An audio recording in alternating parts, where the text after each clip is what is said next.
we have found a way to take it back and make it. Now, if we gonna get called this, we gonna make this cool and call this and say it on some cool shit in the culture. It's not as an insult. It's not saying "Hey, slave." It's saying "My nigga," and we did take it. Okay, this is one of the most hurtful words. Let's flip it, reword it, reslang it, and then now it's ours. Let's take it from them. Don't kill me on that. I got but no matter how many times we take that word and try to clean it up, the original stench, the original intent, the original energy, the original meaning will always be with it. That's why you don't want your daughter being called the N-word. You're saying the roots of it. The roots of niggas.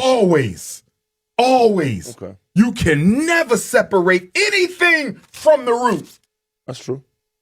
And this is how you know we are not ready for psychological liberation. Forget economic liberation. Okay. Forget cultural liberation. Forget militaristic liberation. We're not even ready for psychological liberation. As long as there's black people using that word and are comfortable being referred to by that word, we still in psychological slavery.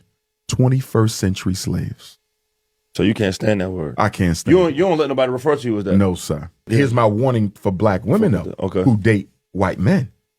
And I only know this because I got female friends. There is probably no greater psychological trauma a black woman can experience than to be called the N-word by somebody she loves. And I have met several black women who have dated white men who in the heat of the argument, the heat of the conversation, they say that shit? Either the black bitch or the N-word. Yes. I ain't even gonna ask y'all. Yes. I've even had a conversation with a black woman who said while she was in the act of being intimate with her white spouse, he called her an N-word during sex. On some kinky shit? On some slave plantation shit. I'm not mad at that though. I'm sorry. Hold on. I don't fuck with that shit. Umar, hear me out. I don't fuck with that shit.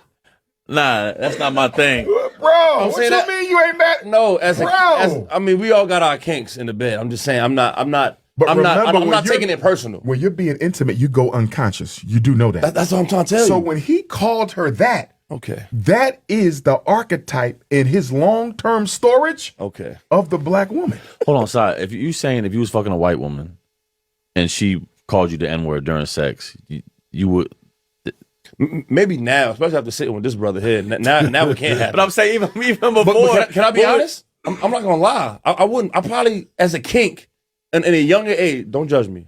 What are we saying when we don't judge? We listen and we don't. Just hear me out, brother. I'm being transparent. I'm being honest. I'm just saying. I done had some kinky times where that might have been fine. I might have told the group chat, like, yo, I made her say it on some freaky shit. Just like being immature, but the arguing, saying you stupid black bitch, I'm like, oh, that's a little bit of hidden agenda, long-term storage, as he just said. But on the sexual side, we're unconscious. We lose our mind. I'm not really mad at that. But are you putting into perspective the fact that we were not considered people? We were considered animals for the first 200 years in America. Remember, we were chattel, property and that's slave. not to be played with. Yeah, because we as black people got to be careful. That's crazy. Because if we keep on making exceptions to what slavery did to us, if you make an exception for the N-word, you make an exception for your woman to call you an N. You make an exception for your husband to call you an N during sex. If you're going to excuse any aspect of slavery, you might as well excuse the whole thing. And if you excuse the whole thing, bro, if you excuse the whole thing, there is an ancestral punishment waiting for that ass. Because I'm talking to every rapper, and I don't care who don't like it. I'm talking to every hip-hop artist, and I don't care who don't like it. I'm telling you Negroes right now, you have no right to perform in front of an all-white audience and then motivate those whites, inspire those whites, encourage those white folks to use the N-word and sing your song, which includes the N-word. My brother, I am disappointed in you for doing that. And I am disappointed in all rap artists, all black comedians who think it's okay to use the N-word in front of white folks like it's funny. I'm talking to every rapper. I'm talking to every comedian. I'm talking to every actor. I'm talking to all you entertainers. I'm talking to the Negro entertainer. Don't you ever make white folks think it's okay to use the N-word ever. If that song got the N-word in it, you don't use the N-word. You don't sing that song. You had a whole lynch mob of white folks. Roddy Ricch, you had a whole lynch mob of white folks. 50,000 packed out in London singing the N-word. I ain't see a black person in the audience nowhere, and you leading these white folks into singing a song with the N-word in it. No disrespect to you, my brother. No disrespect to you, but you will not disrespect African people. You will not disrespect African people. That's for any rapper, any singer, any comedian, any artist. That's why I got issues with Dave Chappelle. And I like my brother Dave Chappelle. I like my brother Dave Chappelle. I like my brother Dave Chappelle. But my issue with Dave Chappelle is my same issue with Richard Pryor. And Richard Pryor was the GOAT of comedy, black or white. Richard Pryor was the GOAT of comedy, black or white. But my contradiction with David Chappelle, just like Richard Pryor, is he's married to a snow bunny. And he uses the N-word regularly in front of white folks like it's okay, and it is not. Yes, there are some black men who still honor their race. Yes, there are some black men who still honor their people. Yes, there are some black men who still honor their culture. Yes, there are some black men who still honor our women. And then somebody sent me, and then somebody sent me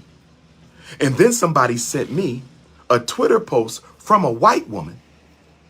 Somebody sent me yesterday a Twitter post from a snow bunny claiming that black people who call white women Karen, this is what she said. This snow bunny tweeted out yesterday that calling a white woman Karen is the equivalent of calling an African the N-word. Let me break this down real quick. Let me say this again. A white woman tweeted on Twitter yesterday that calling a white woman Karen, I know his wife is Asian, is still snow bunny to me. I call them all snow bunnies. They all cousins. Asians, Arabs, Caucasians, they all cousins. They all related. Anyway, this white woman tweeted out yesterday. This white woman tweeted out yesterday that calling a white woman Karen is the equivalent of calling an African the N-word.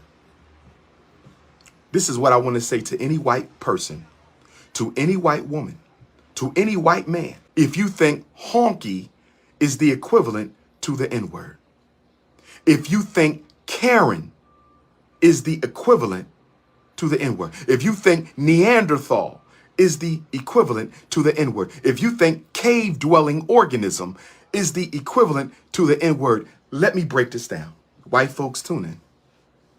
White folks, please tune in. And for the record, I do not hate white folks. I have white fans.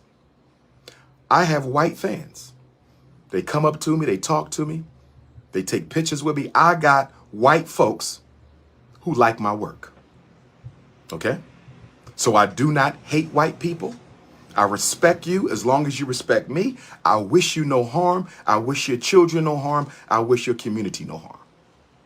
But I need you to understand that I am unapologetically African, and I am unapologetically committed to the best interest of the black community, the black elder, the black woman, the black man, the black child. And I don't care what any non-African thinks about what I say, what I do, or who I am. I will respect you if you respect me, but I could care less about your opinion on what I talk about. So with that being said, Let me say this to white folks who think Karen, cave-dwelling organism, is the equivalent of the N-word. Let me say this. The reason the N-word carries a power and a stench and an emotional and psychological trauma and energy with it is because that word was the word. It was not a word. That word was the word. It was not a word. The N-word was the word for 500 years used to describe, call upon, and refer to African people. And let me tell you what the word means. It means you are less than me. It means you are not a human being. It means you are an animal. It means you deserve the worst of what is left over. It means you are not equal. It means you are not deserving.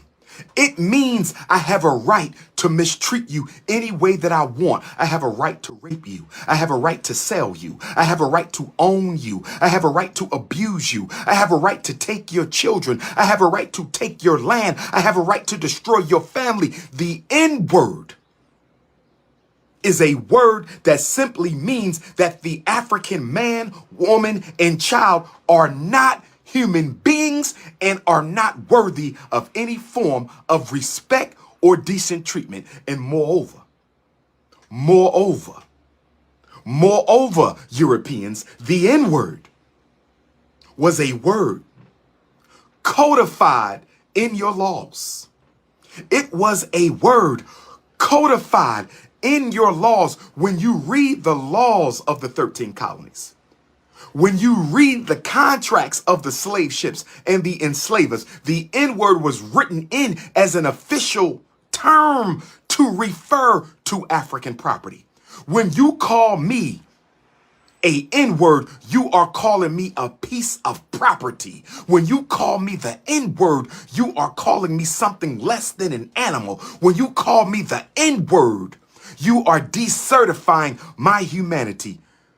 The N-word is the word that grew out of the greatest forced migration in human history. The N-word is a word that grew out of the worst dehumanization campaign in human history. The N-word is a word that grew out of the rape and the bastardization and the theft and the destruction of African kingdoms and empires and families for 500 years. Has the word Karen ever been codified by law? Has the word honky ever been codified by law? None of the words black people use to refer to white folks have ever had the force of law behind it. The N-word had the force of law behind it. And furthermore, white folks, the reason what you say about and to African people matters, and the reason what we say to and about white folks do not matter. The reason what white folks say about and to African people matters, and the reason what African people say to and about white people do not matter.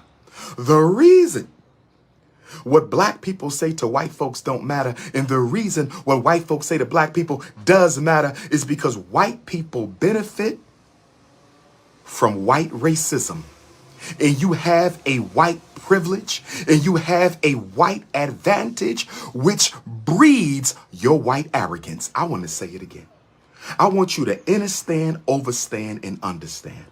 I want you to understand, overstand, and understand. I want you to understand, overstand, and understand. The reason what white people say matters is because it is backed up with the full force of the state. What you say out of your mouth is backed up with the full force of the state. That's why you cannot use the N-word. And that's why I'm telling all rappers, all comedians, all actors, all black celebrities, stop selling your soul for a price in front of a white audience. Black comedians, stop selling your soul for a price in front of a white audience. Black rappers, stop selling your soul for a price in front of a white audience. Black singers, black actors, stop selling your soul for a price in front of whites.